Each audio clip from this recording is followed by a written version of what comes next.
कई बार आपने देखा होगा, चाहे आप अलजेब्रा को बनाओ या आप सिंप्लीफिकेशन के सवाल को बनाओ या आप ट्रिग्नोमेट्री के सवाल को बनाओ, ऐसा क्वेश्चन दे दिया जाता है और ऐसा ऑप्शन दे दिया जाता है। अब हमारे भाई लोग कंफ्यूज हो जाते हैं, वो ये सोचते हैं कि इसमें हम होल स्क्वायर का कंसेप्ट लगाएं, हम क्यूब का कंसेप्ट लगाएं, हम किस चीज का मेरे भाई यहाँ पर लगाएं। मैं अगर होता यहाँ पर तो मैं इतना तमाशा नहीं करता, मैं कंसेप्ट ऑफ जीरो अप्लाई करता, मैं किसी एक चीज को जीरो बना करके फटाफट सवाल को हल करने की कोशिश करता।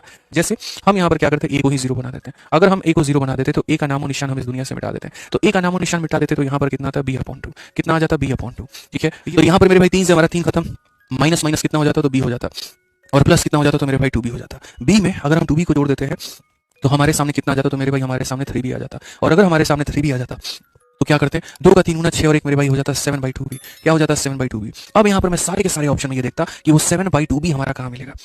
ठीक है, तो यहाँ पर ए को मैंने कर दिया 0, तो 5 × 3 मेरे भाई 15/6 भी यहाँ पर मिल रहा है। ठीक है, अगर हम यहाँ पर ए को 0 करते हैं तो यहाँ पर मेरे भाई 3b/6 यहाँ पर मिल रहा है। ठीक है, अगर हम यहाँ 0 को करते हैं तो ये हमारा 21 बटे मेरे भाई यहाँ पर 6 मिल रहा है, जिसको अगर मैं 3 से काटूंगा तो मेरे भाई 3 से काटूंगा तो ये 7/2 यानी ये हमारा हो गया 7/2b मेरे भाई। और यहाँ अगर आप देखोगे तो ये 3/6 मतलब वही 1/2 होगा, जो कि फायदा नहीं होगा। तो ये आंसर होगा।